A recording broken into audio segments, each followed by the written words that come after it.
Bonsoir et commençons par la prostitution et la proposition de loi pénalisant les clients. Proposition de loi qui a été adoptée à l'Assemblée nationale. Je vous rappelle que c'était la députée Maude Olivier qui en était la rapporteure.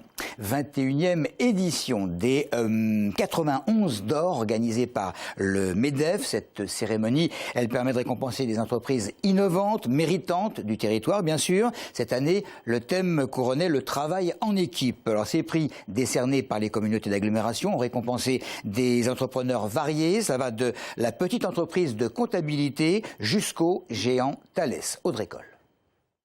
Ils sont maçons, innovateurs dans la pharmacie, l'ingénierie ou l'expertise. Tous ont créé ou repris une entreprise sur le territoire. Ces entrepreneurs ont tous réussi dans leur domaine, soit par l'innovation, soit par le travail. Ce 91 d'or, c'est une reconnaissance de ce qu'ils ont accompli et une valeur ajoutée pour leur bébé. Le prix, déjà je vais en faire la publicité auprès de nos clients.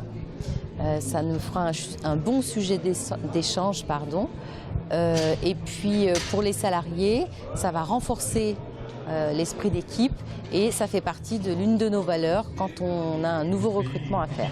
Cette année, le thème des 91 d'or était l'Essonne réussi en équipe. Les entreprises étaient choisies par les communautés d'agglomération et par les partenaires. Pour le MEDEF 91, il est important de donner la vedette à ces entrepreneurs qui font la richesse du territoire. L'entreprise connaît beaucoup d'épreuves, on passe par des passages difficiles, des passages heureux. Eh bien, de temps à autre, il est utile que les entreprises, et tous les ans, il y a les 91 d'or, ça fait 21 ans que ça dure, il est utile de distinguer les entreprises qui ressortent, qui jaillissent, qui font la force de ce territoire.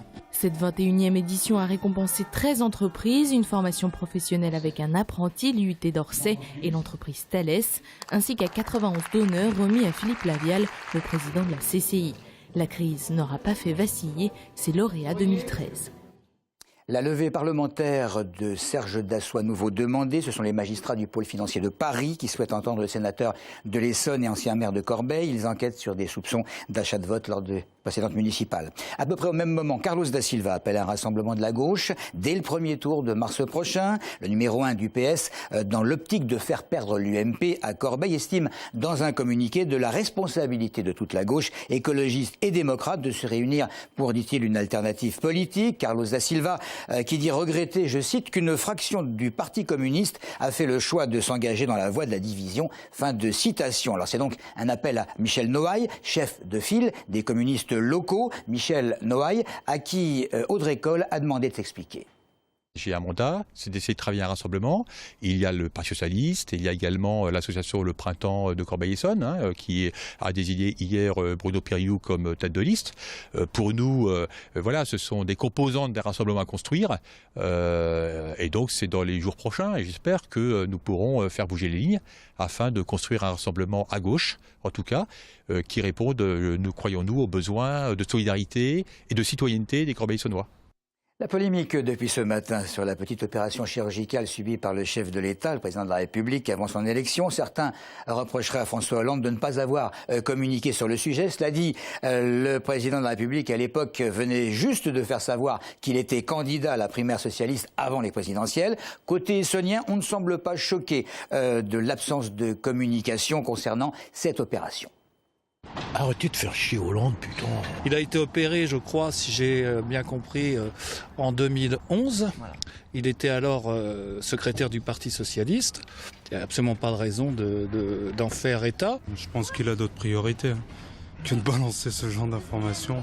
Ça n'apporte rien à personne. Je ne vois pas en quoi ça peut intéresser l'opinion publique. Si quelqu'un a envie d'en parler, qu'il en parle, pourquoi pas, on est libres tous, et il faut dire ce qu'on a envie de dire, mais moi, ça ne m'intéresse pas de polémiquer là-dessus. Il y a beaucoup d'autres événements en France et en Europe et dans le monde qui mériteraient plus de place. Ça ne nous concerne pas directement, je pense que on peut le garder comme une information privée. C'est le souvenir de Mitterrand qui avait caché sa maladie et qui laisse des séquelles. Mais là, en l'occurrence, je pense qu'à la limite, on ne devrait même pas en parler.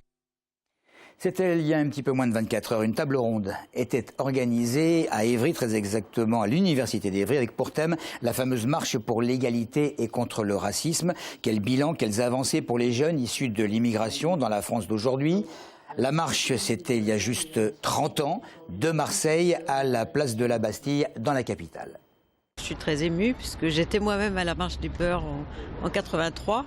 Donc le contexte a changé, mais pas tant que ça, puisque en fait il y a toujours finalement cette émergence de formes diverses de racisme dans la société française. Donc on a eu l'impression que tout ce militantisme qui a quand même été la vie de beaucoup de gens qui se sont complètement investis dedans, finalement a été complètement oublié. Le plus important, c'est tout ce qui n'a pas été réalisé depuis la marche du 83.